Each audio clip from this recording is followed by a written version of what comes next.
This is a special presentation of the Northwest Screenwriters Guild, a conversation about storytelling with writer-director Bao Tran. I'm Mike Johnston. For those of you who don't know me, I'm a writer-director. I make short stories, ads for Fortune 500 companies, and then I've written about 10 screenplays and television pilots, do well in Nichols, Austin, Screencraft, competitions like that. But before we get started, I hope most of you have seen, or all of you have seen, Bao Tran's film, The Paper Tigers, because there will be spoilers. And so without further ado, I'd like to introduce our very special guest tonight, writer-director Bao Tran. Welcome. Hi, Mike. Thanks for having me. Hello, everybody. Great to be here. Great. So the format for tonight, what we're going to do, everyone's going to be on mute. There's going to be some back and forth with Bao and myself. And then as you think of questions, drop them in the chat. When we get done talking, we'll circle back for the questions from the audience. We are recording. There will be a link posted of this in a couple of days. So why don't we get started with backstory? Bao, can you tell us a little bit about yourself? Backstory. Well, I am pretty much born and raised, bred here in the Pacific Northwest in the Seattle area. I've been making films since I was a wee one. I grew up watching a lot of kung fu movies and at home, and it was kind of our connection to culture abroad. I'm the first of my generation to be born here in the United States. My parents were immigrants in the late 70s from Vietnam.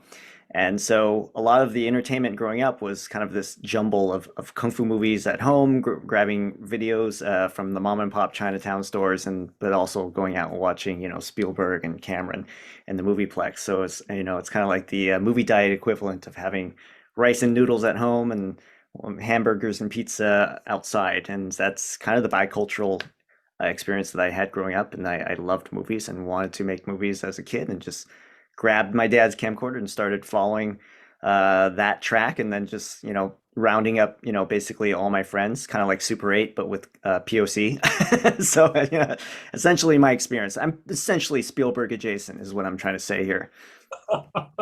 Great. So where did you learn screenwriting?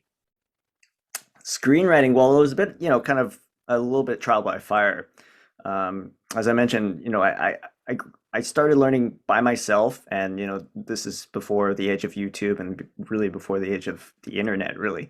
And just trying to figure out how to do it by yourself. You're kind of like going by your I guess experience here, because I would just have a videotape and video camera, and then and record your raw footage, if you will, and then figure out how to dub it. And that's like yellow, white, red, with the two VHS decks, and you kind of figure out things out as you go. And that's kind of like what I learned. Is basically kind of what you could say as a linear editing system, however crude as it was. But that's how I kind of like started figuring things out. It wasn't until I had the book of Robert Rodriguez, Rebel Without a Crew, that was a huge influence, because it was almost like you don't have to go to film school, you could kind of do it yourself, and it was very empowering in that sense. And also just really understanding all those different phases of filmmaking, the writing, the filming, the editing is really of one piece. And I'm sure we'll do a deeper dive, as we go into it. But that's the way I always kind of looked at it. Never really had that division of labor that maybe a lot of film production models, kind of like beat into your brain that has to exist. And so I never had those kind of like divisions in my mind. And the way I think about editing is, I'm already thinking about editing when I'm writing. And when I'm writing, you're very conscious of all those things as well. So it's just like it's a little more organic, I think, but hopefully it kind of makes sense as we talk about it later. Oh, sure, sure. Funny, that's the first book that anyone ever gave me. Yes. It's Yeah. fantastic. Mine is, probably super dog-eared by now, but I think it's the before the age of YouTube. We have all these digital creators that I think, follow in the footsteps of Robert Rodriguez. And, he has always been beating that drum. And before that, you had, great 70s filmmakers before that, but Robert Rodriguez kind of like was the case model and kind of proved it. And so, that was kind of like the inspiration for sure. Yeah. So early on, you were an editor. How did that sort of help or influence your writing and directing? Yeah, I mean, you learn. I mean, editor by I guess necessity, right? I didn't quite put on the editor hat, and I've never really even cut film even. So I like that's not experience that I know. I just like I said, I just kind of learned how to dub two VHS decks, and then suddenly you start learning how to figure out the software form, and then like, figure out how to do the nonlinear edits. At that time, it was like Avid, and then Premiere, and the Premiere went away, and Final Cut, and then Premiere came back. It was like, I kind of went through all those life cycles. But yeah, I mean, I learned how to edit just out of necessity versus kind of like real true passion. But that really is kind of where the making of the film or television show is to me. And that's where everything kind of like comes sparks and comes alive. And so I had a lot of respect for that process. And then also you start to realize you're kind of your own editor, and you realize the shots that you're missing, or you realize the beats that are not there, the rights, the lines and the dialogue that you did forgot to write. So I learned how to figure out coverage, working backwards, of realizing how short-handed I was, not having the pieces that I need. Oh, I need a beat here. I need, something that makes more sense there. And you start to realize all the things that are missing when you have all the dailies in front of you, and you're now charged with like putting it all together. And so that's kind of like this weird, again, ass backwards way of like figuring out, writing through that process. But editing, was that portal in for sure. Sure. So I either read somewhere or saw an interview with you. You were talking about the backstory and how that really paid off in rehearsals. And backstory is big to writers. Can you maybe share with us how your backstory work paid off in rehearsals? Backstory with regards to like screenwriting and kind of that general homework. Yeah, I mean, backstory is funny. I think I don't count on it during writing too much per se. I use it as a springboard, like you said, in rehearsals. So backstory is like, I do kind of a cursory sketch, but I know a lot of writers might do these long 20-page, 30-page biographies of each and every character, which is fantastic. It's just not the speed that I'm used to working with, because I like to create enough of a canvas and create enough of, I guess, a sense of who the characters are, but also knowing, like I said, I'm going to shoot it. Like I'm a writer director in that sense. I know I'm going to direct it eventually. And so when the actors come in, you're going to have a whole nother set of variables who have their own ideas about backstory and their own character history. And it's almost at the point of like you're kind of handing off the child, to another, letting another person raise and cultivate that character now, because they're going to have their own ideas, and in fact their ideas are going to be better than anything that you could come up with. um, and this kind of came up a lot when talking about the back history of the paper tigers, what happened to Japan and all kind of like the histories that I purposely kind of left it there so that the actors could kind of build that world. What are the things that they would cause them to resent each other, and kind of left that kind of simmer in that mystery a little bit, versus trying to kind of like spell out, every piece of history. The subtext is a lot more interesting to me when it's real for the characters and the actors. Nice, nice. So I'm big on theme. Well, what are some of the themes that you were trying to explore with the Paper Tigers? Well, I mean, here's kind of where it gets all tied up. I think the general theme is, being able to recall the things that mattered to you. Essentially, at that stage in my life, I was working as an editor, and maybe I kind of skipped over that part of my biography, but I was working as an editor in Vietnam, and I was working for other friends, and just again, just because I had the skill set, it's not because I set out being an editor.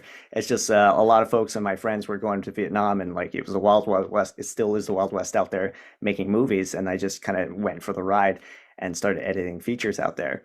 Um, and so a lot of things kind of happened through that stage, and I started being seen more as an editor, so I kind of wanted to kind of like change out of that. And also the industry itself was a little bit, um, it was wearing down, and I was kind of like feeling pretty burned out from it. And mind you, this is something that I did as a small kid and inspired, and so you have all the feels right now, because you're kind of feeling burnt out by the thing that you were really in love with and just so invested in. And so I just kind of want to examine those feelings, and then really kind of like dive deep into that, but also like pick out, put it in kind of a genre, which is the martial arts. It's also, I study martial arts, and a lot of my films are action themed or martial arts themed. So I just wanted to be able to kind of find that how that could tell the story, in this action genre, right? And so essentially, I thought of it as the Kung Fu Big Chill. In a way, just kind of the themes and the ideas that these characters are kind of like rekindling these things that they were once passionate about, but suddenly not anymore. What is that? And that's a very, I think kind of a universal feeling. And I just want to be able to explore that as a theme. Sure. Sure. So script always evolves. I'm sure there's the different machinations you had of the script itself. Can you tell us a little bit about maybe, different characters, different character arcs, different plot points that you explored? Can you just speak in general about the evolution of the script from when it started to where it ended up? Yeah, so again, I'll preface this by saying no, there's nothing traditional about making this movie, and nothing traditional about writing this movie either. And I'll chat about that in a little bit too. But there was just nothing linear, nothing was straightforward. It wasn't just like, oh, my genius spilling out onto paper, and then now we find the money and we're funded. Now we make the movie. Like it was so janky. It was so like again ass backwards in every manner and respect, just maybe because the way my mind's wired or our team kind of worked. But again, we started out actually. Someone told me there was a pitch lab at the LA Asian Pacific Film Festival. They were doing like a pitch summit, and my friend told me to submit for it, and I was like, oh, what do I need? Typically when you pitch, is it sound like, is it a development lab? Do you have to kind of have a whole package? What level? And he's like, yeah, just send something in. And I literally, whipped something up out of a page. I had a one-page treatment, and we walked into this pitch lab and just like, trying to pitch an idea for a movie that I didn't really know what it was quite yet. And then I was forced essentially into talking about it. And so in a way, that was kind of this weird therapy because you're kind of like, this is an idea that I was kicking around for a while. I was kind of asking questions. I was catching up with my old martial arts friends. We were just catching drinks.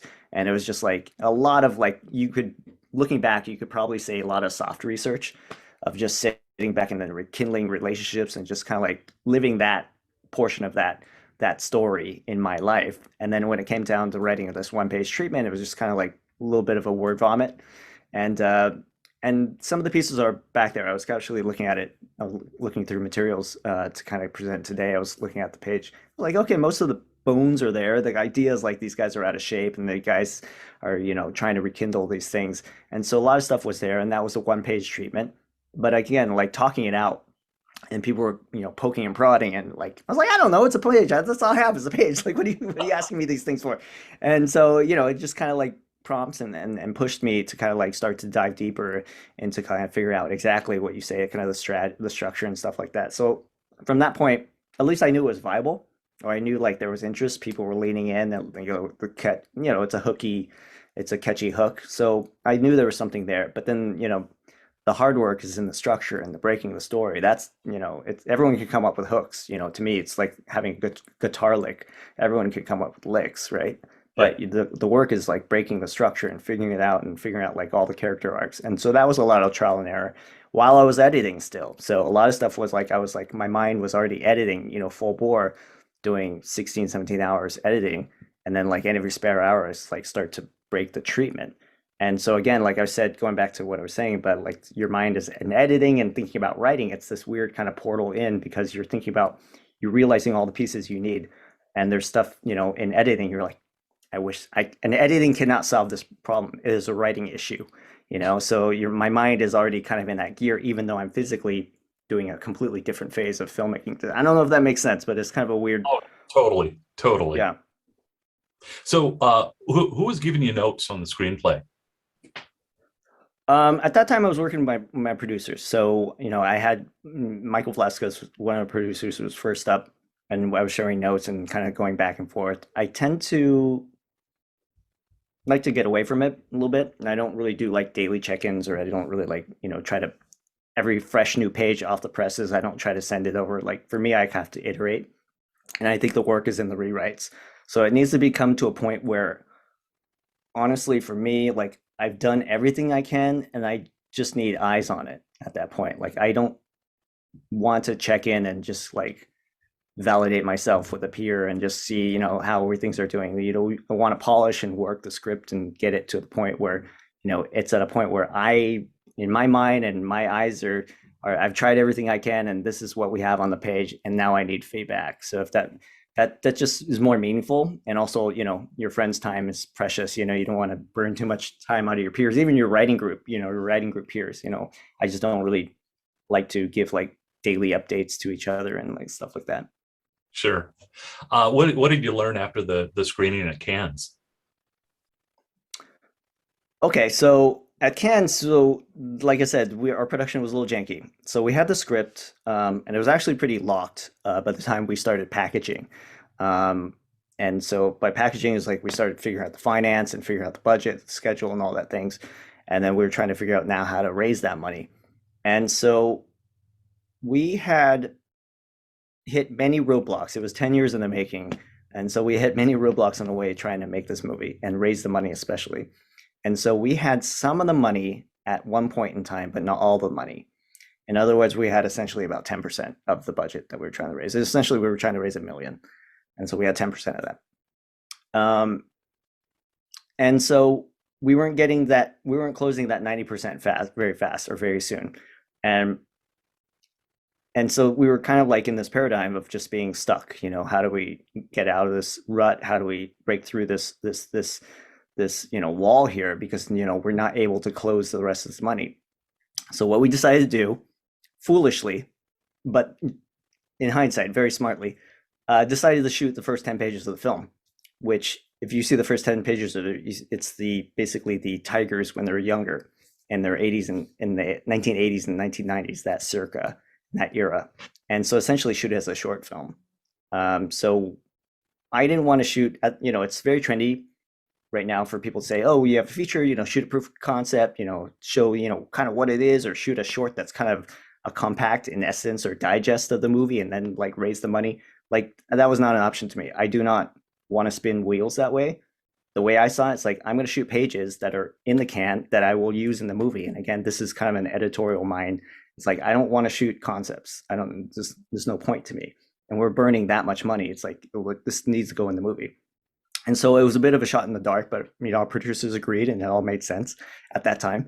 And we decided to shoot, basically as a breakout of the script, and shot the cast that was younger, and basically shot them out because it didn't matter if they got older, if they went off, because we were going to go recast or cast for the older versions, right?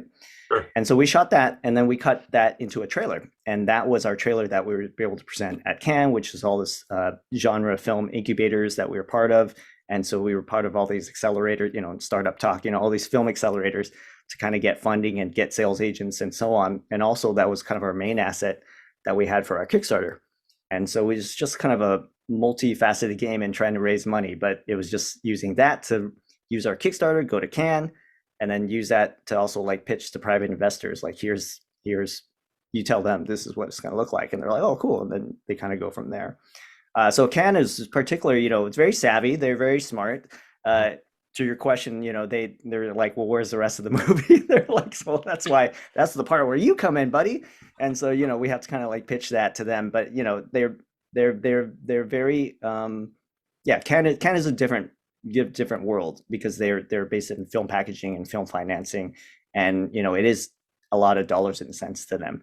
And so they thought this footage was promising. We did get a sales agent out of that. But in terms of the financiers, they didn't quite get involved. And so for us, we turned to private investing and Kickstarter to kind of make the rest of the 90% of the budget.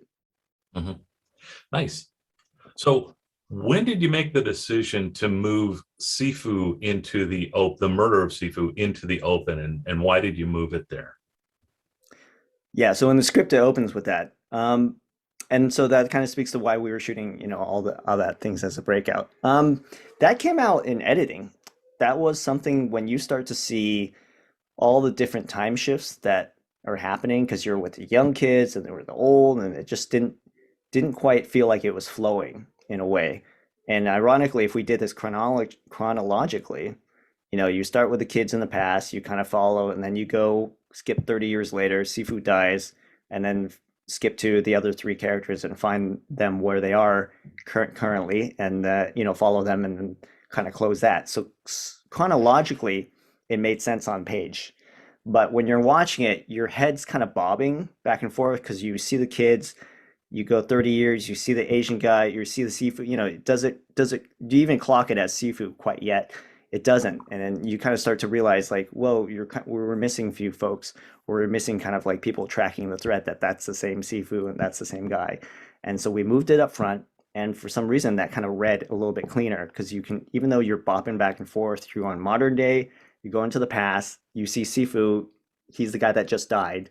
So now you know you're in the past, and your mind kind of like starts to put that together. So I think it was just out of testing and also just kind of feeling editorially, just kind of seeing what kind of flowed better. So it was a very counterintuitive thing that really just came out through in post. Great. Well, yeah, I thought it was a great move there. Thank Uh, you. So kudos to our editor, Chris Christensen. yeah, he's a local guy, a good Yes, guy. sir. Early in the story, we see Danny not living up to his promises to Karen, his wife, or Ed, his son. He explains the meaning of the name Sifu, master father, and then Danny tells Ed to lie for him. How does those sequences set up the character arc of Danny? Uh, there's a lot of things going into that, and I think the bigger thing is because we are so steeped in A, Asian culture, and B, Kung Fu culture as filmmakers, how much do you pull this veil open for an audience that may not watch Kung Fu movies or not know Asian culture, not know Asian terminology and things like that?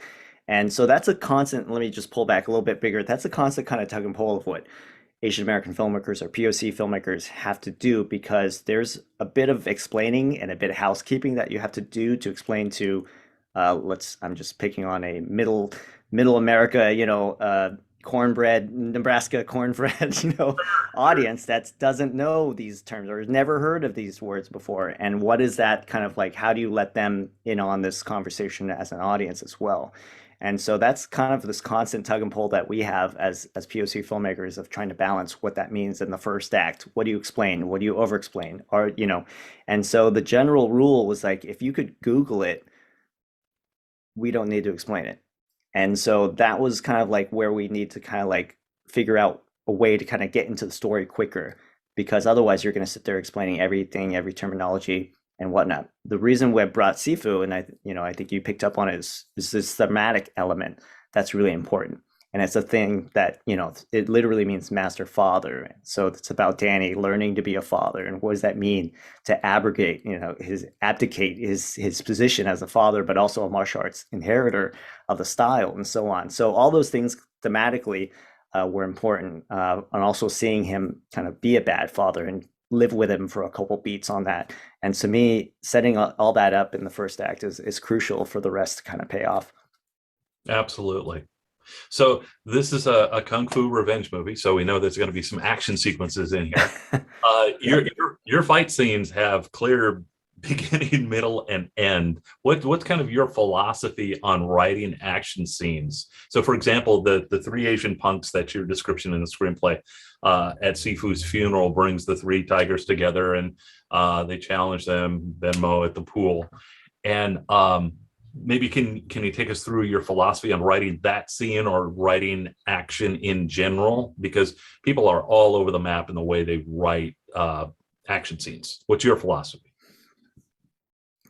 Yeah, there's a lot of things happening. I think number one, it's a little bit intuitive because if you kind of set out to make an action film, there's a certain tempo and you can kind of feel a lull when there hasn't been an action scene. So character or story notwithstanding, you can just kind of feel like the structure of a song if there's just not kind of that beat or that the chorus kicking in quite yet. It's like there's just like it feels they're restless or it feels a little empty when you go too long without a fight scene or an action scene for an action movie. So that's one thing. The yin yang of it is that the action scenes are essentially still story beats. You want to be able to tell certain things that's happening about the characters or reflect something that's happening as they go. And Danny, gets his ass beat, but he gets his ass beat in so many different ways that it tells, a certain story along the way. And so that is the delicate balance. So I think that's kind of like from a technical, um, you know, nuts and bolts of it, there is a certain sense that, action scenes should happen, on a fairly regular tempo throughout the film. And on the flip side, it's just figuring out how to justify it and how to weave that and it makes sense and have that, as a character journey and versus just the story stopping for a fight scene or the story stopping for this cool, action sequence. It should just be that journey through. And that's why I'm a big fan of, James Cameron. So I think, anyone can really benefit by studying his films and his kind of story structure and action structure, because everything he does is very, very much built towards telling a story. Sure. He has another little movie coming out today. Right. Yeah. You in your script, you write a lot of sound into it. Why is that important to you? Uh, Sounds not well, sounds an important part of storytelling, yes. But it wasn't like a thing that I really wanted to flex per se, but because it was an important thing in the story, something that the characters could have almost the superpower of recognition and recognizing, what's legit kung fu versus illegitimate kung fu, and what's Jen Fan the assassin, or all the posers and the fakers out there. And it was a way to kind of like find that needle in the haystack for our three heroes to kind of pick up on it. And so it was also a way to kind of bring the audience in on it, and something fun as well, and be able to kind of like be in that kind of like light bulb moment with the Tigers when they can recognize Jen Fan. So it's all in service of that, and be able to kind of like give that kind of like window in for the audience to access this weird kung fu world and all the little idiosyncrasies of kung fu culture and all this thing. But those are the things that are very cinematic. How to be able to treat that. Sure, sure. And we So had a field day with that. Yeah, I mean, it's quite a bit of fun that with our sound mixer, Kirby Jenna. It's like we just sat down and just kind of figure out what does that mean in sound mix. So hopefully, if you want to watch the movie again, you can watch it on a cool 5.1 mix, or watch it on Blu-ray, or just I think some of the streamers. But sorry, shameless plug. But you watch that, you'll kind of see like the stuff that we were doing. That's also a form of storytelling with the soundscape. mhm, absolutely. So there was a lot of script that had a lot of Karen and a lot of Booker scenes that were cut. Why did you inevitably cut those? Uh, we cut a lot of scenes, to be fair. I think it was also for sense of time. Yeah, I think it's also sense of time because, when you when you have great actors, you kind of let them run and you let them improv as well. And so, your footage tends to kind of run a little bit longer beyond the page, right? And so there's certain things that just, you end up, being in the wash because you're trying to make for time as well. I think Sure. our first assembly came out to 3.5 hours or something like that, which is pretty typical for an assembly. But I enjoyed it. I'm a fan of my work. I enjoyed the assembly. Most people like get really depressed seeing an assembly, but I was like, this is pretty good. Let's print it. Let's send it out. And the producer's like, oh, whoa, whoa, hang on, buddy. Yeah. So yeah, it was all we had an embarrassment of riches to work with. So it's a lot of stories, a lot of subplots, and a lot of things that could be the things, but it's also on balance and figuring out, you know, um, again, I can't, sing the praises of Chris, our editor, enough, because we're balancing all these story issues, Mhm. but also these kind of like characters, because this is an ensemble piece, and just trying to balance all those things, and also the tone of the action and comedy, if we're leaning in too heavy on one side versus the other, and vice versa. And so it's quite a bit of a balancing act to be able to cut through all that. Sure, sure. So there was lots of comedy in the movie, but I didn't see it always in the script. Did you write alt lines and jokes? Did you bring it to the set? Were you writing on the set? Were you letting the actors ad lib? How did a bunch of these jokes get into the movie? The scripts, so yeah, I mean, the script was pretty much there. Like I said, it was pretty locked until we went to production.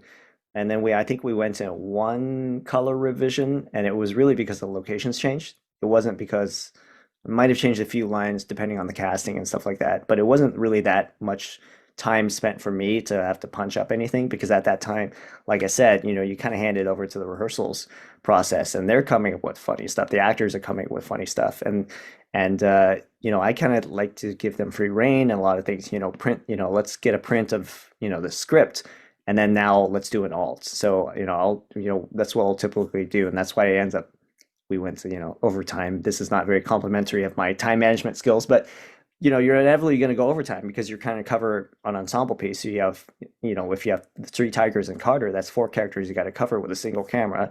And then you're doing these alt versions and on top of alt versions, and then you get the alt reactions on their alt. So it's like, our AD, bless his soul, was just like, having a having a ball. Yeah, he was having fun with, having fun with us. But the cast was great and all those things.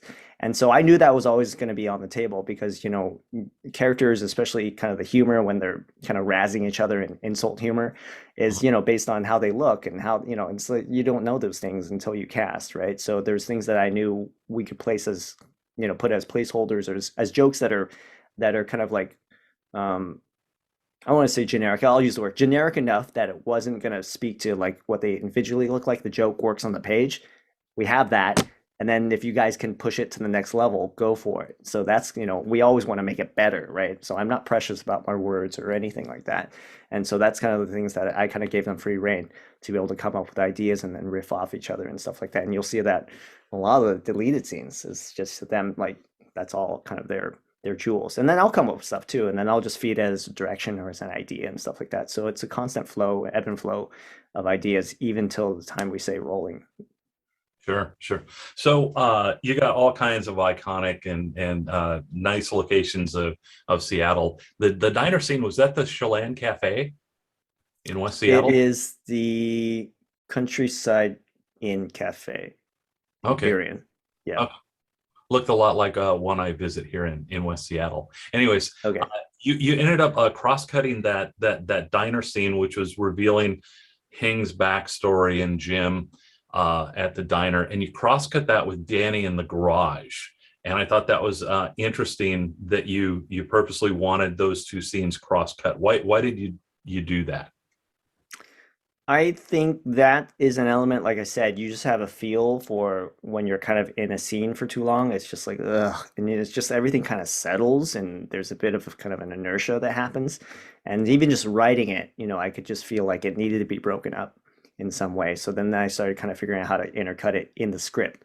And so when you intercut it in script, there's not much, heads or tails, of a scene, right? So you're kind of like, you're committed to that idea. And I think that was kind of like where I had leaning on my confidence as an editor and kind of knowing that it could work and stuff like that, you kind of have to jump in and be able to do it that way. But the intercutting, I think, came from specifically yeah, just a sense of like it needed some movement, needed some snap. This is a great moment, but it just needs something that can offset it. And so I think it's just kind of rhythm and tempo intuition thing. Sure, sure. Well, for me, it really underlined the idea of your promise is everything, and then Danny recommitting to his training. Oh yeah, Or that too. well, We'll take for your answer. That makes sense. okay, so Danny and Jim have unresolved abandonment issues going on. Did you consider making more of that in the storyline? Because he, Uh, I don't know about more of it, but I think we just want to make sure it was clean and clear. And I think once that is achieved and that comes across, you can move on. Because again, there's so many elements that, are in play. And if you kind of lean too heavily on one note, it's all a balancing act. So, if it's enough to kind of read and make clear that the character is behaving this way because of those feelings that they have, then to me, it's like, okay, then we've done our job, and now let's go on to the next thing. In other words, why and what comes out of that, the why of it, that's the what of it. Now let's figure out the why and how everyone's going to conflict and clash because they have those feelings. sure. So how did you see the each of the main characters, Hang, Jim, and Danny? I kind of saw them as they've lost aspects of their gung fu. Hang with the physical ability. Jim, he's doing Brazilian jiu-jitsu, so he's kind of and he's taking money for what he was told to do with honor. And Danny running away from his responsibilities. But that's just me on the outside looking in. How did you see each of these characters when you're building them?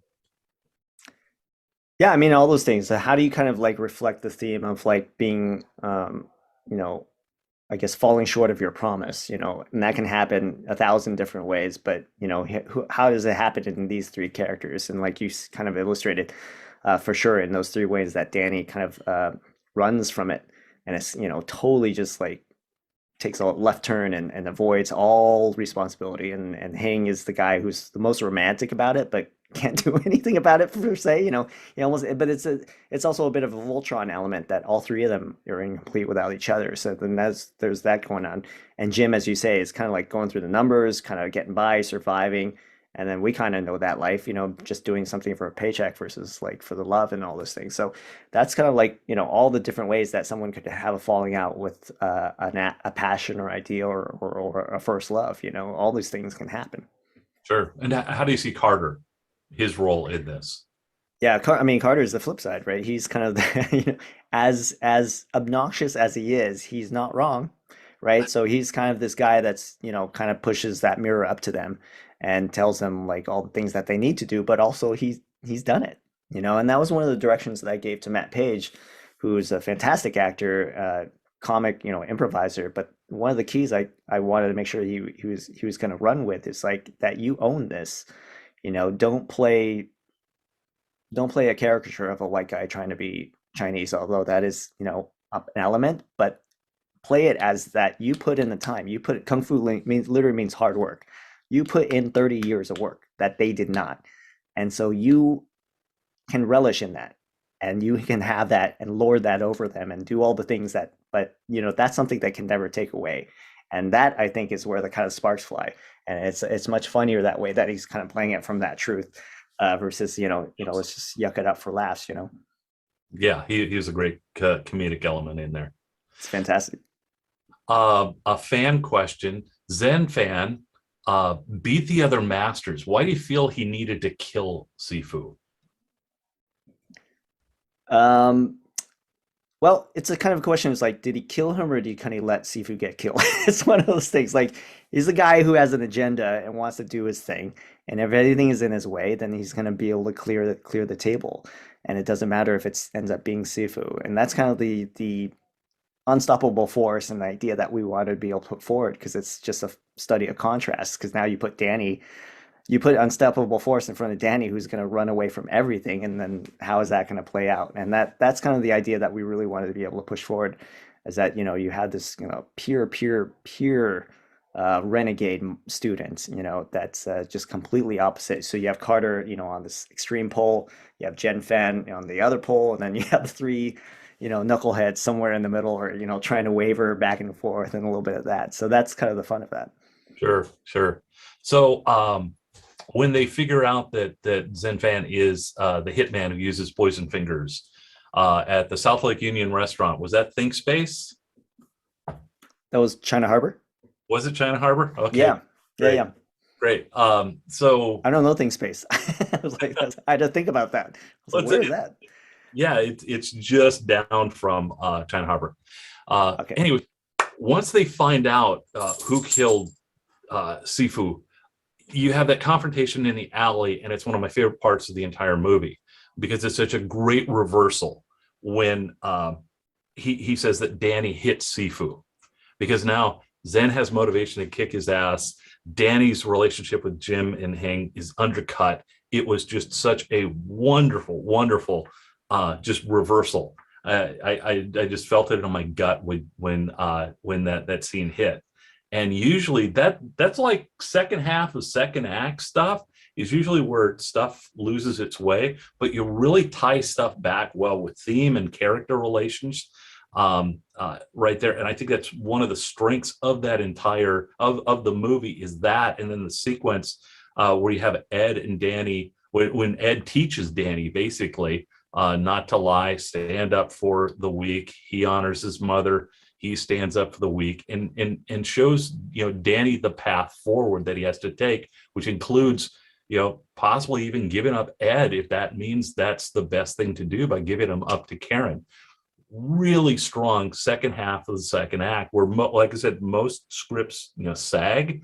You really tied that back to character and stakes and character relationships. Can you tell us just a little bit about what these stakes were for Danny and how you tied that all together so well?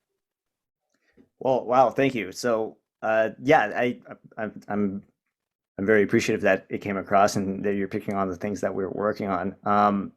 I will say, again, kudos to my editor, Chris, that it was a bit of work to get that second and third act to go because it's a lot of stuff that's on the page that it is, you can see all the mechanics are there, but how do you make this, sing in a runtime that's moving? Because there's this Act two and Act three can sag for a lot of different reasons.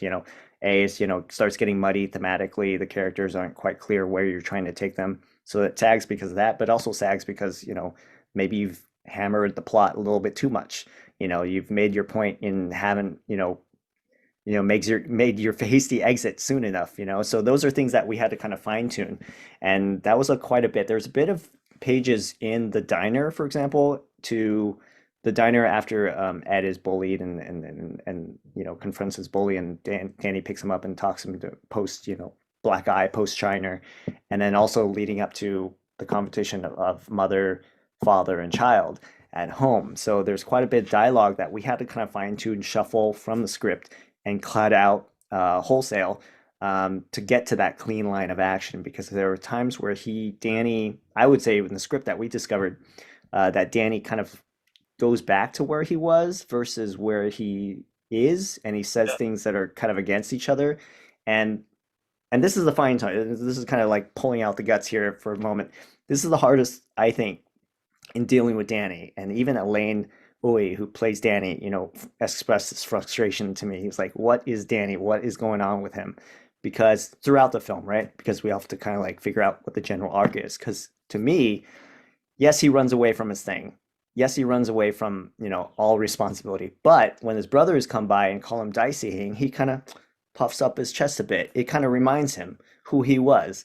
And so there's this weird, what we call like code switching, in I'd say subcultures or immigrant cultures or POC cultures, that we learn how to speak, for white folk, and then for our friends and our family, we speak another way. And that's the same way here. There's a code switching that Danny has with the Kung Fu family, and also kind of his ex-wife and his kid, because he can kind of give them, a snow job and blow them off and not, give them any time of day. But his brothers, his Kung Fu brothers, will check him. They will like make him accountable to the things that he says. And so there's all those things that, in anyways, it's in a nutshell that Danny is always, one step forward, two steps back, or depending on the timing of the movie, two steps forward or one step back, and Elaine, had a really hard time just understanding, where am I, where am I on that throttle? And so we had to kind of like dial that in, and it was, part of that collaboration and process. But back to Act Two and Act Three with Danny is exactly that, because in the writing, he does this throttling, and kind of says the things that he doesn't quite believe yet, but he's trying to tell his son this, a very important point. And so we had to really kind of clean that up in the editing and figure out where that thing was. And honestly, you kind of look in hindsight, because as a producer hat, and all these deleted scenes, like, well, shit, why didn't we like go back, and why didn't I figure this out as a writer? Why didn't I just like clean this up in the script? And like, if we didn't need scene 17 and that had to go, like, how come I didn't see that? And maybe, how do we do this better the next time? But sometimes you can't beat up yourself over that. Sometimes you need to write it, and then you have to shoot it, like literally spend the money and burn money and shoot that footage to realize you don't need it. And that's the messiness of making movies, I'll tell you, right? And unfortunately, but fortunately, that's the process, because all those, I would say, these actors who have done those scenes, now it becomes their subtext. It becomes like they shot the scene as if it was a real thing, and now it becomes a subtext moment for them and all the other scenes. And so that's kind of the magic and the maddening part of, making this whole process, because sometimes you have to go through it. Sometimes you have to write the pages, even though they might seem extraneous or you just don't know. Sometimes you have to shoot it, and sometimes you have to audition it in the edit, in the assembly, and see if it's like it plays, or maybe you have to move it. Maybe it's just in the wrong place. And those are all the things that you just don't know, because actors and production design, all that is now giving a wholly different life than you had that was like black ink on white page. It's a totally different dynamic now. And so I guess that maybe that's kind of my whole holistic view of, writing, directing, and editing. And that. Sure. Which leads us to the big climactic scene at the very end, when there's the confrontation with Jim and Danny and Zen Fan. Again, thank you for doing this. I'm going to share on our screen right now something that that Bao has graciously allowed us to take a look at. And this is his breakdown of the final fight scene on the roof. And the reason I'm showing you this in particular is if you are so lucky to have someone like, Bao Tran direct your screenplay, or any professional director direct anything of yours, they don't read your screenplay. They deconstruct your screenplay. They pick it apart. Not only the directors, but the DP, the wardrobe people, the production designers. They're looking for character arcs, motivation, themes. They're looking for all that stuff.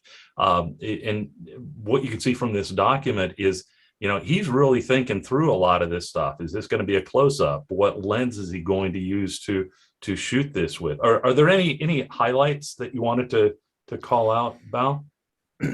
I would say in general, because we have an action team, and that is, a whole nother wrinkle, because in in Asian filmmaking, or kind of the Asian production models, like the action team is almost its own unit, and they all have an action director, and they call the shots. They literally call the shots, and they figure out the framing and the shooting and the action design, and they cut it, and they own that whole process, which is something that we grew up as me just kind of emulating that style. Is like we knew that really well, and the friends and collaborators that I have, we kind of fell into that process. And so how we plugs into this film is that we had an action unit film figure out their own fight scenes, and they storyboard and they did previs and they worked well with the actors in doing all that. In a lot of ways, it was a black box up until me seeing the previs, for example, because I just got to kind of give notes and here's a script and figure out the beats. And the action team, our Ken Kidgwa is our villain, actually. Jen Fan is also the action director of the film. And so the stuff I think I highlighted in yellow was like the fight scenes, the fights, the actual rounds of the fights, which is going to be a whole nother set of shots that you're going to we have to cover. And so this is maybe, I think we did the roof over the span of 4 nights. And mind you, nights that, when the sun is up, you're done, right? There's no overtime, and this is, an exterior night. And so this is quite a bit of a list to get through. And it was intense. But our crew, because it was our last week of shooting, everybody was like firing on all cylinders, and we were like grease lightning. So I'm really proud of what we did and all the things that we did. Bit of trivia. I don't know if you folks remember, there was a huge lightning storm in September in 2019, Yes. which like shut down the Husky game. It was like, I think, the biggest storm of the last 40 years. We were on the roof that night, and lightning was coming down, and we were told we had to vacate the roof because all a lot of metal lightning rods, apparently, that's on a film set. Apparently we're all lightning rods up there, so we had to clear set, and we lost about 4 or 5 hours of filming. And like I said, when the sun comes up, you're done. And so we did this in 3.5 days, which is like, it's crazy. I mean, it's just crazy what we had done to be able to do that. So we got through the shot list plus the fight scenes, all 3 rounds of the fight scenes and the drama essentially. And so a lot of the fight scenes that they had, my action team, they didn't put this stuff into a spreadsheet like I do. This is kind of my process, right? And so in a bit, it's kind of like a free fall when you go, okay, action team, take over, and then you don't really get a sense of what shots they have in mind.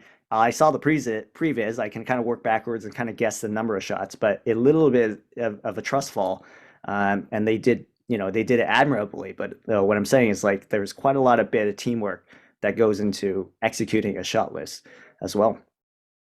Oh, I'm sure. So I just wanted to point out line 55 here, shot 97. Um, Yeah.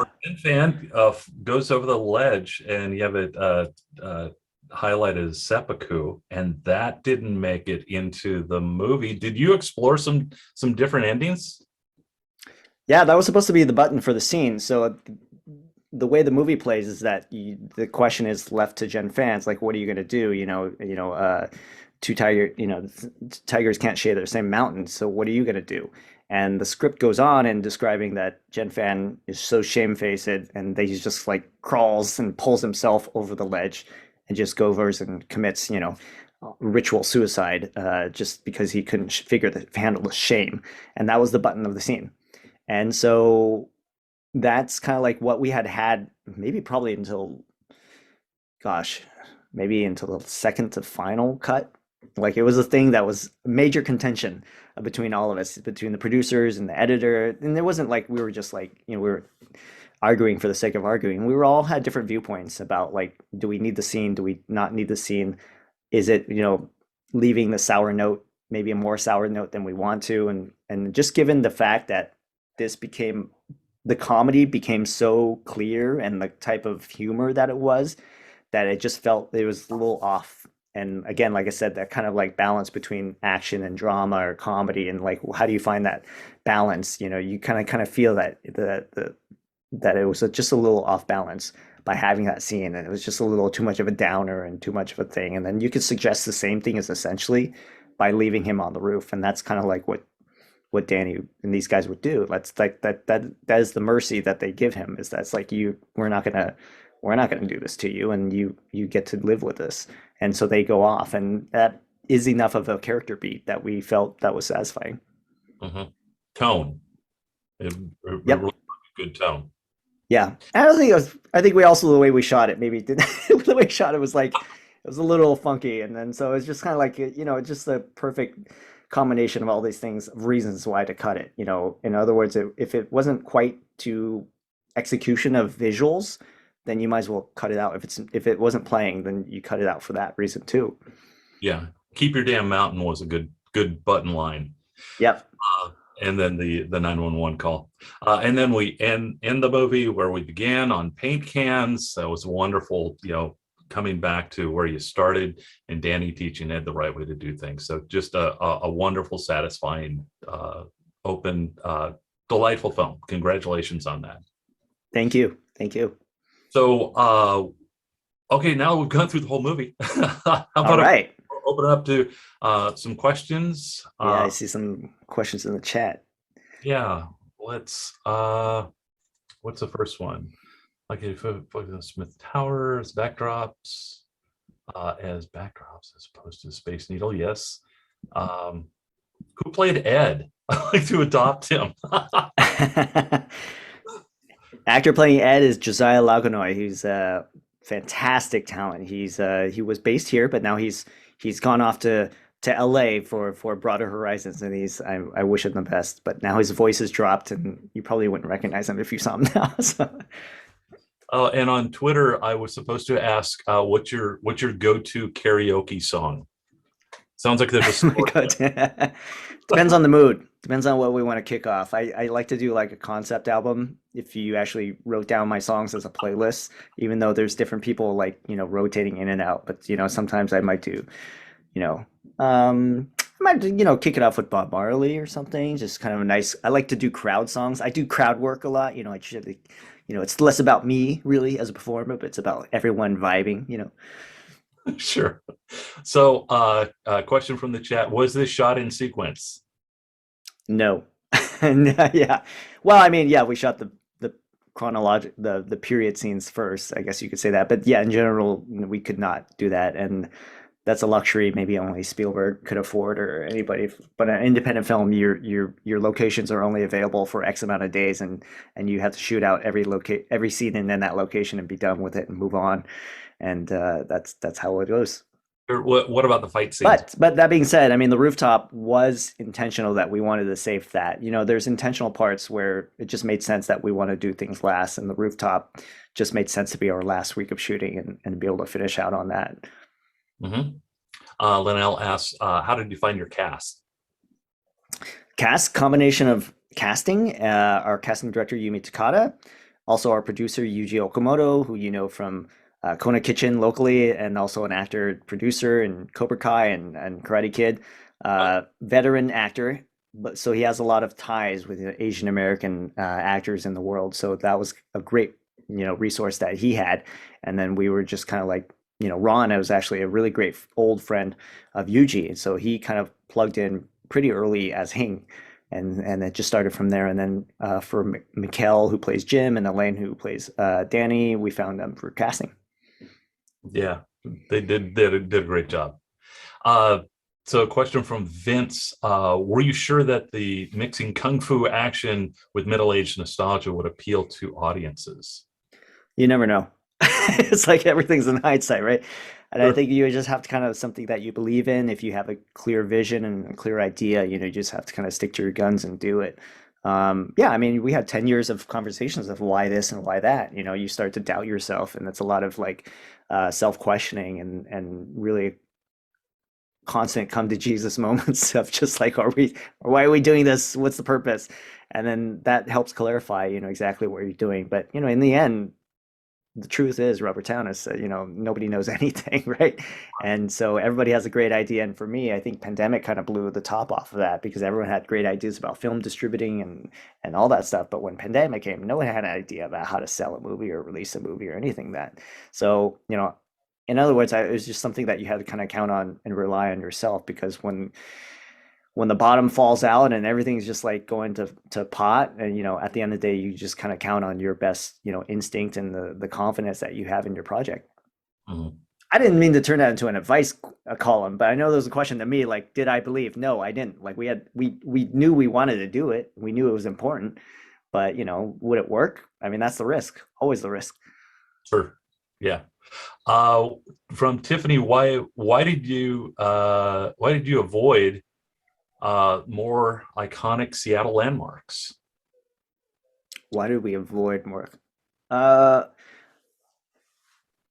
Oh, like okay, like Pike Place and Space. Yeah, the kind of your Right. postcard stuff. It was that was the setting. We were in the CID in Chinatown International District, and we were in domestic suburbia for Danny, and that was the world. And so it was just there was no real reason to kind of like shoot. And maybe I guess the question is like B-roll or kind of the establishing and kind of those type of shots. It just wasn't the world that we wanted to see, and it wasn't the story we were telling. Sure. How from Suzanne, how early in your writing process do you recommend hiring or looking for a producer? I mean, it's really depends. I think if you know a producer, if you're good friends with them, if you can bat around an idea earlier on, that's the thing. If you're a screenwriter who is just maybe jumping into the script for the first time or second time and just don't have any contacts just yet, I don't think there's a reason for you to meet anyone earlier on versus later at that point. It can vary, but if you have a team, if you have a circle of trust that you can always kind of count on, sure, always throw ideas by them. But you still are the master and commander of your script, and you figure out what it takes to work. And sometimes ideas or feedback can come in too early, right? When you're still kind of gestating an idea, like you don't necessarily need to open things up to feedback just yet.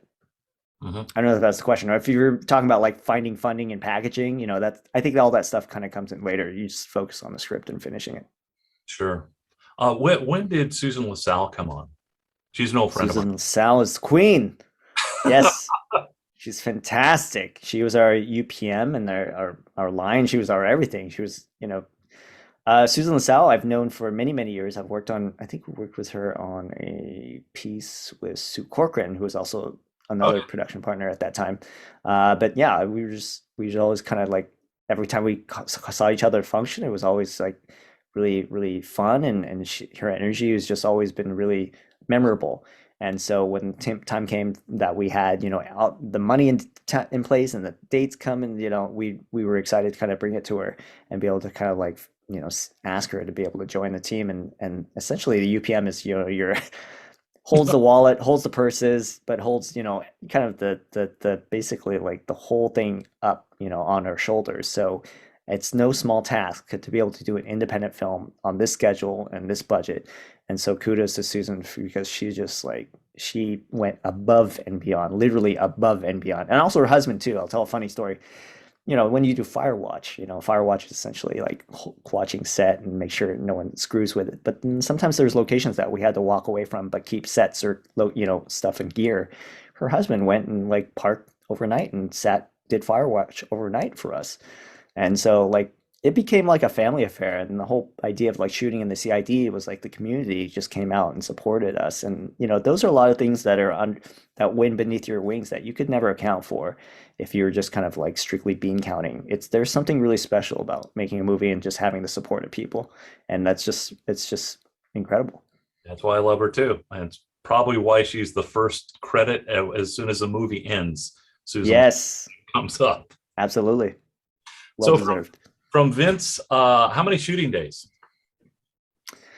Okay, so like I said, we shot the prologue. What we call the prologue is the 80s and 90s period. That was a 5 day shoot. And we came back and we shot the rest, which was about 28 days. So it was about 33 days and change with pickup days. So about 35 total. Hmm, that's amazing. Yeah. How Uh, did we do it? I don't know. It's crazy. So you look back and you're like, ugh. yeah. So from Adam, left when they had parking issue at the Green Lake Pool parking lot, famously terrible setup where you circle around. So someone arriving 20 minutes after others often get the spot. So was that a story? Welcome to driving life in Seattle. That's essentially. Yeah. After going through the the process, aspects of your writing process, will you double down on going forward, and what, if anything, would you change? That's from Sky. Going forward on what? On your writing process. Oh, I mean, it's a constant evolution. You learn by each you learn by getting trial by fire. Um, I guess if the question is like, did I am I going to adapt or change anything a little Yeah. bit differently? No, not the process. It's just the process is the same. It's just happened on a longer timeline and stuff like that. I think that there was quite a bit of dancing to do to write this script specifically because there's just so much history and you could say world building and kind of like this kind of weird janky structure where you're just jumping from time period to time period. So, it's like every story and every script is going to have its own like challenges. So it's hard really to say, but hopefully you build what the goal is like you learn these lessons so that it becomes kind of an instinct so that next time you kind of sniff it out a little bit quicker and there's going to be the same problems. It's all you still have to break story, right? But you can get a little bit quicker and more efficient in sniffing out things and kind of realizing certain things are dead ends. And then on the opposite end, knowing that there's something there and you don't have to kill it on the vine just yet, like don't cut off a good idea just yet. And you learn to kind of like let that breathe for a bit. So it's just kind of experience and the hope is that you always get better with each one. Sure, sure. A little bit of the same question from Joey. In retrospect, both in terms of what you wanted out of the movie and out of distribution, would you have changed anything about the script?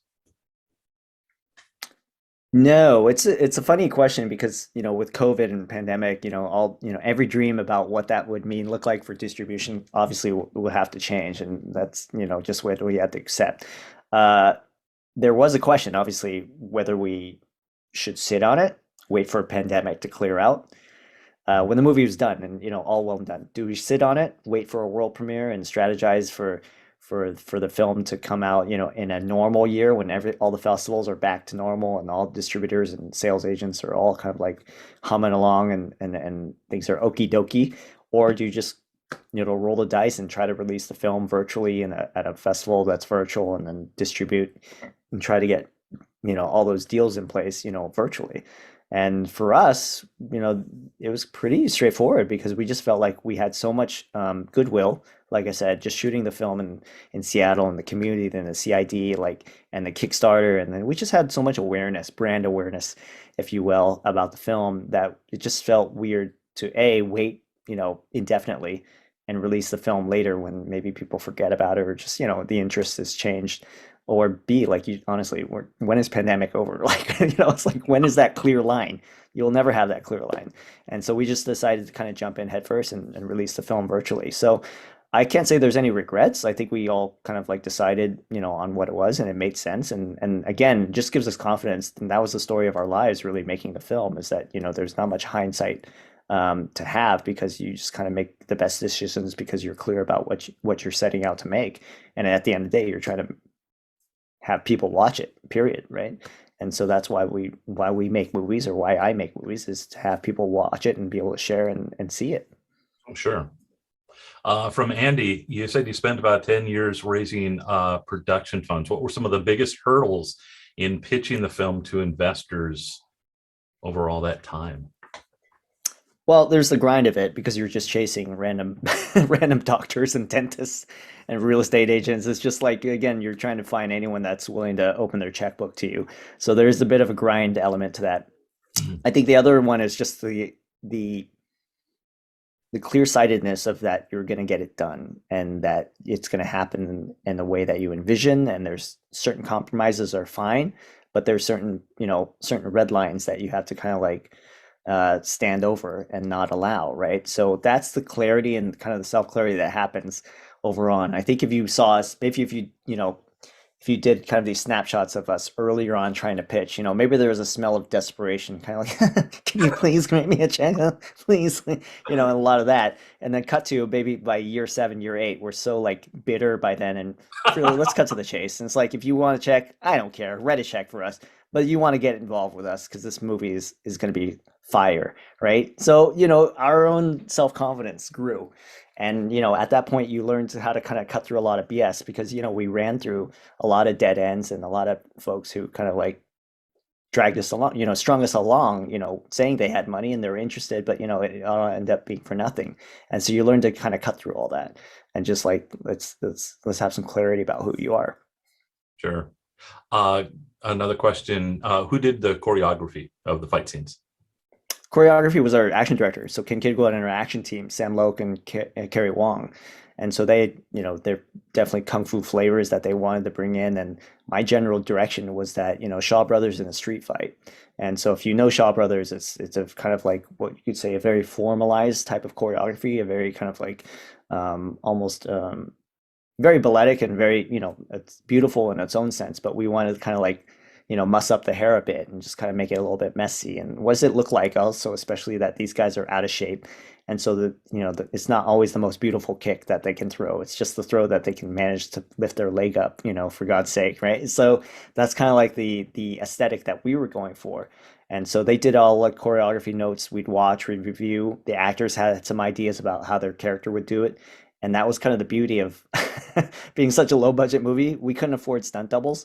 And so they had to do their own stunts and fighting. But the beauty of that was that they could perform the action as their character or act and perform it versus doing choreography. There's a difference.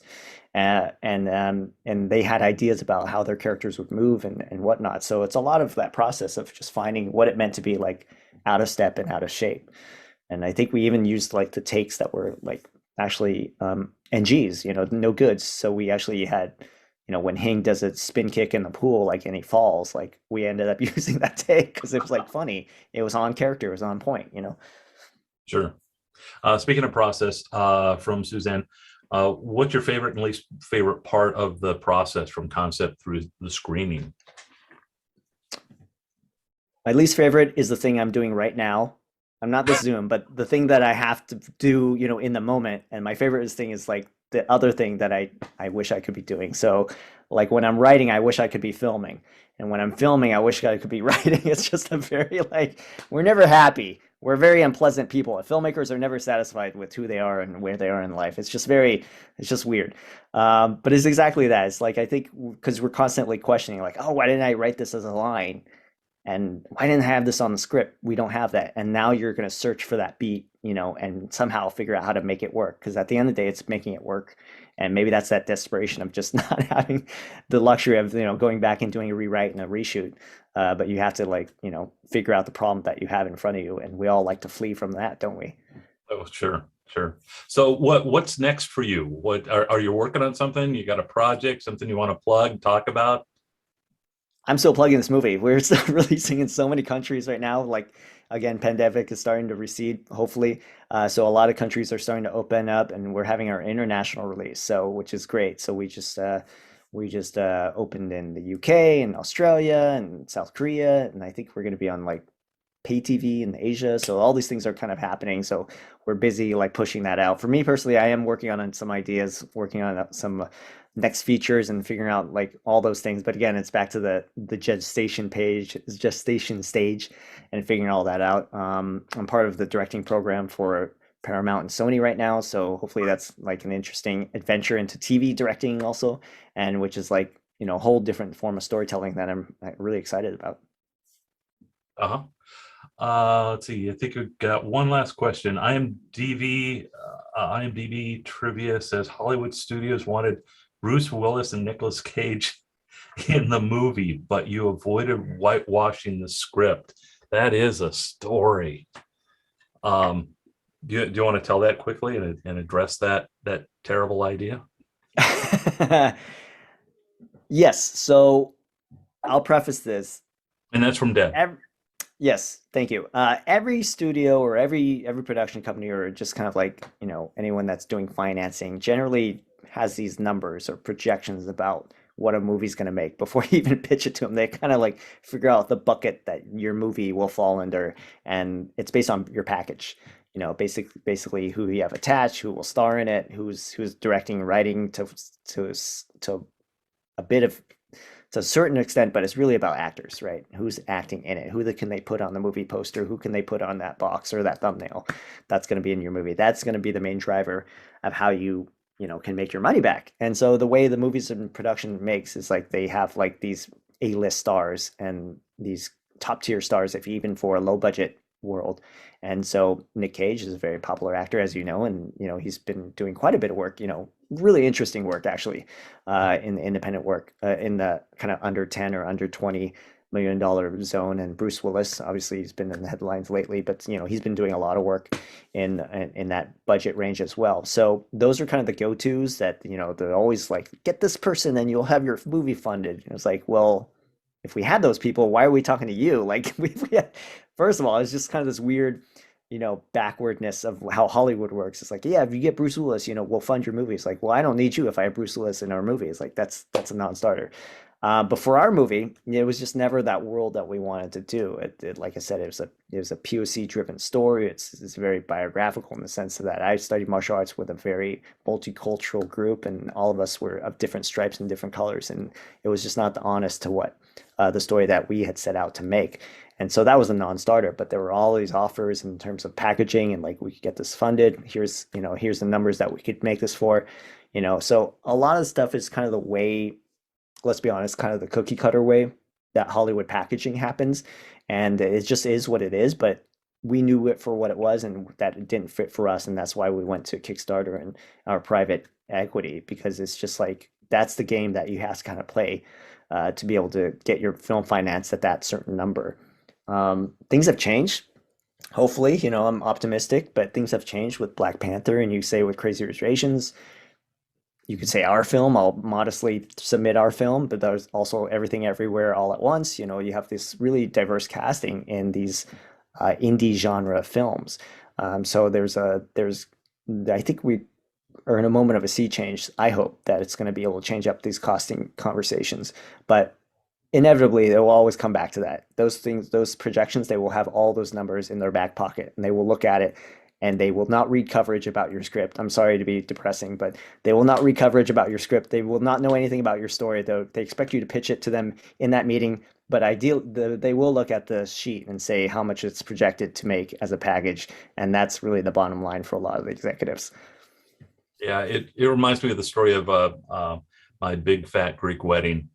They were told by some studio, if you could make it all about Puerto Ricans, I can get you funded. And Yeah. Yeah, I mean, you do a lot of things if you shoot it in a tax intensive state. Like it's like you can kind of slice it. There's all these different ways to kind of slice and dice a movie in funding. And so there's all these sometimes like you have to shoot it in this state with this actor, and somehow that, triggers or unlocks a lot of this funding. So it's crazy town. Makes sense. They're not wrong, but if the type of movie that you're trying to make is a very personal, autobiographical thing, it's something you want to keep watch for. sure. Okay, so one last question from Adam. Any lessons learned from approaching private equity funding, both in whom you approach and how you structure to not give away the both in whom you approach and how you structure not to give away too much before others come in? Ah, I don't want to get too in the weeds on that, but I hear your question. I think I'll just give you a general sense is that everybody was on even keel. Like there was nobody had any type of like first in, first out or last in. first out or any type of stuff where, anything would favor any investor. That was just the way we structured our film, and it just made a cleaner story, made it cleaner for everybody to understand. Because once you start doing kind of special deals and special favors for a certain amount of funders, it gets really hairy, and then you don't know creatively what that means down the line, whether someone has a more equity stake and they might lean in and kind of impose their will on you, and that's not something that you would want, or I would never wish anything like that on any filmmaker. So I would caution anyone on doing any type of special preferential options for investors. Just make it even, make it clean. Everybody makes the money and recoups the money back on the same scale, everybody to the amount they put in.